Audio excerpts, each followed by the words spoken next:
पदार्थों से पौष्टिक पोषण तत्व नहीं प्राप्त हो सकता। जिस प्रकार मिश्रित किए गए पदार्थों से पौष्टिक तत्व जो है नहीं प्राप्त हो सकता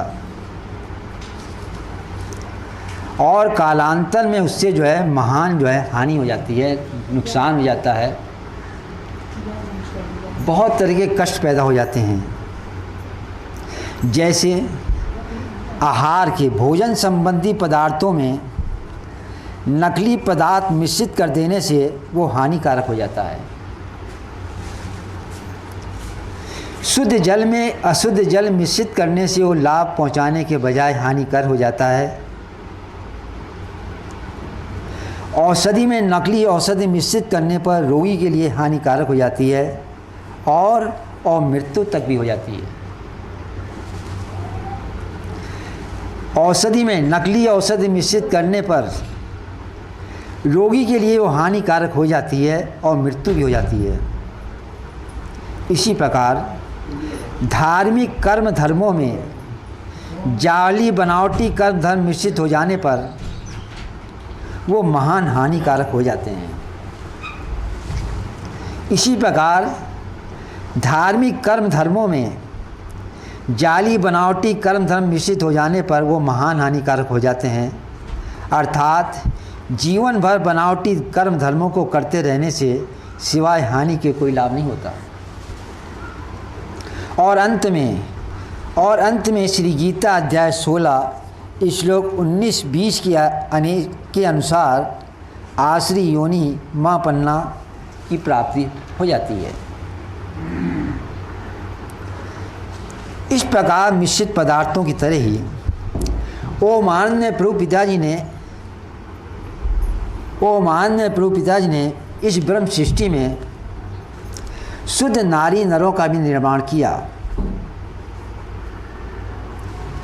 असली पदार्थों के साथ ही साथ जिस प्रकार नकली पदार्थों का निर्माण हुआ और उस शुद्ध पदार्थ में नकली पदार्थ मिश्रित कर देने से वो हानिकारक हुए, इसी प्रकार इस ब्रह्म सृष्टि का निर्माण कर ओमान्य प्रभु पिताजी ने शुद्ध नारी नरों का भी निर्माण किया और एक मिश्रित नर नारी का भी स्वरूप का निर्माण किया। उसको प्राय आप सभी लोग जानते होंगे। उस स्वरूप को हिंजड़े के नाम से कथन करते हैं।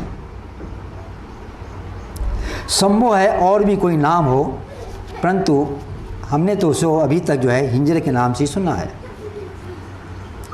तो उससे ना तो नारी का पूर्ण कार्य होता है और नर का ही होता है। उस स्वरूप से जो है ना तो नारी का पूर्ण काम कार्य होता है और ना ही नर का ही वो पूर्ण कार्य कर सकता है। यानी उसके द्वारा जो दोनों मिश्रित होता है। तो गीता में भगवान ने ऐसे स्वरूप को नपुंसक के नाम से कहा है। भगवान ने अर्जुन को सावधान किया कि तू नपुंसकता को मत प्राप्त कर। गीता ज्ञान के पूर्व अर्जुन की स्थिति जो है मिश्रित कर्म धर्मों में थी।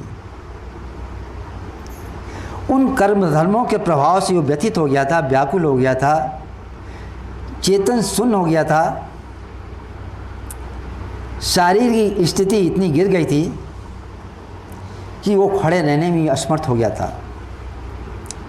उसके उपदेशदाता, ज्ञानदाता, पालनकर्ता सभी मिश्रित बनावटी धर्मों के पालन करता थे।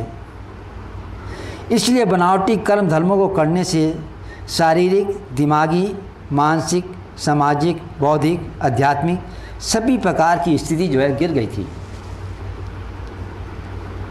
और जब भगवान से उसने प्रार्थना की, गीता अध्याय 2:7 में, कार्पण्य दोषोपहत स्वभावा परीक्षामि त्वाम धर्म सम्मूढ़ चेता यच्छे यश सा निशितम ब्रूहितम शिष्यस्तेहम साधिमाम ताम प्रपन्न। गीता का जो है ज्ञान यहीं से प्रारंभ होता है। और अंत में जो है, जब अर्जुन ने ये कहा कि मैं आपकी आज्ञा पालन करूँगा, कर्ष्य वष्टम, तब यानी जीवन में जो कुछ भी उसने कर्म धर्म किए थे सारे को समाप्त करके केवल जब उन्होंने जब निश्चय कर लिया कि प्रभु मैं जब आपकी ही आज्ञा पालन करूँगा, वहीं गीता की समाप्ति हो गई। तो गीता का ज्ञान वहीं पर समाप्त हुआ। यानी धर्म कर्म जो है मनुष्य जीवन को जो है ध्येय की लक्ष्य की पूर्ति तभी होगी जब वो अपने आप को पूर्ण रूप से जो है वो माननीय प्रभु पिताजी को समर्पित कर देगा। तो जब तब उसको जो ज्ञान हुआ, और ज्ञान होने के पश्चात वो पुनः अपनी स्थिति में आ गया।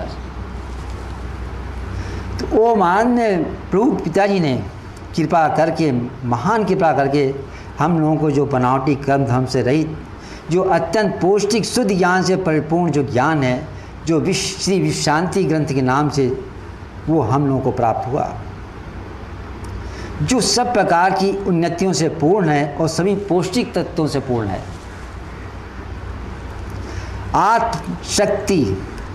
आत्मशक्तिदायक, मनोवैज्ञानिक, मना शांतिदायक, योग सिद्ध महामंत्र ओम आनंद में ओम शांति में तो मनुष्य के सच्चे भाव को उदय करने वाला है। ओम आनंद में भगवान के स्वरूप के अतिरिक्त किसी को भी राग देश पूर्वक याद करना परम सिद्धि की प्राप्ति में विलंब करना है। यही जो है शुद्ध स्वरूप, सत्य में असत्य शुद्ध स्वरूप को मिश्रित करना है।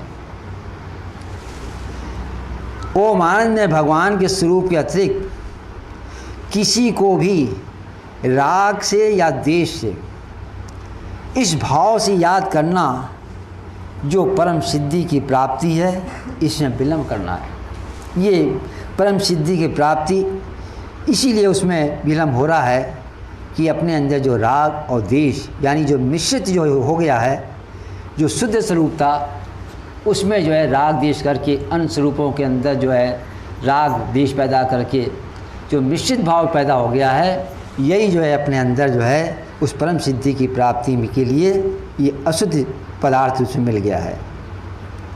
तो शुद्ध स्वरूप, सत्य में असत्य अशुद्ध स्वरूप के मिश्रित, यही जो है मिश्रित करना है। तो जीवन में आने वाले विघ्न बाधाओं को शुद्ध स्वरूप ओम आनंद में परमात्मा का स्मरण करते हुए काटते जाने। ओम आनंद में ओम शांति में भगवान, अभी आप लोगों ने इसको पठन किया, ये भगवान ने अपनी प्राप्ति का जो सुगम उपाय है, इससे सुगम उपाय और कोई नहीं। सबसे सुगम जो उपाय है, जो साधन है, इस श्लोक में भगवान बता रहे हैं। वो कौन सा साधन है? अनन्य प्रेम पूर्वक निरंतर चिंतन करना। अनन्य प्रेम पूर्वक जो चिंतन करना है, यही जो है वो माननीय प्रभु पिताजी की प्राप्ति का साधन है। और ये निश्चित साधन है और एक मार्ग है, और इसी के द्वारा ही जो है वो माननीय भगवान की प्राप्ति हो सकती है, और कोई साधन नहीं। तो अनन्य प्रेम पूर्वक जो भगवान का चिंतन करना है, ये शुद्ध पदार्थ है।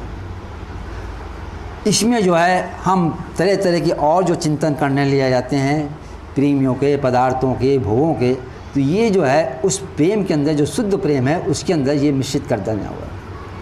तो जब शुद्ध में जब मिश्रित जो नकली पदार्थ हो जाता है, उससे लाभ नहीं होता। इसीलिए जो है लोग जो है भगवत मार्ग में चलने पर उनको लाभ क्यों नहीं होता? इसलिए नहीं होता। उस साथ में भोगों को भी भोगों की भी इच्छा रखते हैं, उनका भी चिंतन करते रहते हैं, भगवान का चिंतन करते रहते हैं। इसलिए जो पूर्ण उससे लाभ होने वाला जो विधान है वो उनको प्राप्त नहीं होता। तो इसलिए जो है अनन्य प्रेम पूरा निरंतर जो शुद्ध स्वरूप है, जो शुद्ध पदार्थ है, इस प्रकार को सेवन करने से जो है, इससे जो है भगवान बता रहे हैं कि मेरी जो है प्राप्ति सुगम है। इसमें जो है कोई परिश्रम नहीं है, कोई धन का खर्चा नहीं है, कोई दिमागी परिश्रम नहीं है, केवल जो है अनन्य प्रेम पूर्वक जो है एक चित्त जो है भगवान का निरंतर जो है भजन करना, उनको स्मरण करना, और उनको स्मरण करते ही जो है अपने जो भी कर्म हैं, शारीरिक है, आर्थिक है, मानसिक है, बौद्धिक है, सारे जो कर्म हम करना है, हमको कोई कर्म छोड़ना नहीं है, परंतु साथ साथ जो है भगवान को अपने साथ रखना है। हम संसार को साथ में रखे हुए हैं, इसीलिए हम जो है घाटे में रह रहे हैं। हम उसको हटाकर हम भगवान को साथ में रखें और सारे कर्म करें तो कर्म ही हमारे सब ठीक होंगे, हमारी जो दिमागी स्थिति है वो भी ठीक रहेगी, और जो हमको आगे अपने जो लक्ष्य है, जो ध्येय है, उसका भी हमको प्राप्ति होगी। उसी को जो है अगले श्लोक में बता रहे हैं कि इस प्रकार साधन करने से क्या वस्तु प्राप्त होती है, कौन सा पद प्राप्त होता है, ये जो है 15वें श्लोक बता रहे हैं। इस श्लोक का सार विषय है भगवत प्राप्ति से पुनर्जन्म का अभाव और अन्य समस्त लोगों को पुनरावृत्तिशील बतलाना।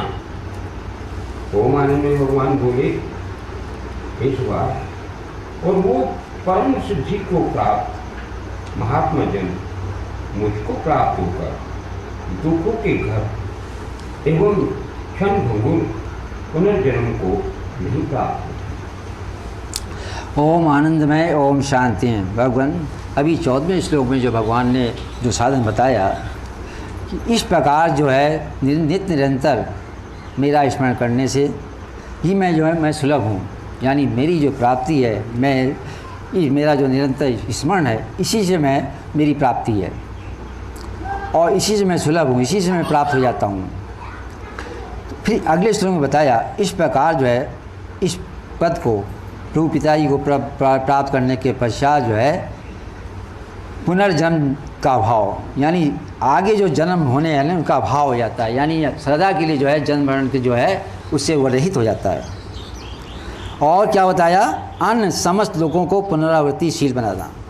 संसार में हमारे शास्त्रों के जितने भी लोग बताए हुए हैं, वो जितने भी लोग हैं वो यहाँ बता दिया ना, समस्त बता दिया, एक दो लोग की बात नहीं है यहाँ पर, समस्त लोग, स्वर्ग लोग, ब्रह्म लोग, मालूम कितने कितने लोग की व्याख्या है हमारे ग्रंथों में, तो वहाँ भी यहाँ पर समस्त कह दिया, यानी जितने भी हमारे शास्त्रों के अंदर या जितने भी लोग व्याख्या करते हैं लोगों की, जितने भी लोग हैं सब जो है पुनरावृत्ति स्वभाव वाले हैं, यानी वहाँ तक जो है उसको प्राप्त करने के बाद भी जो है वो दुखों के घर में आना ही पड़ेगा।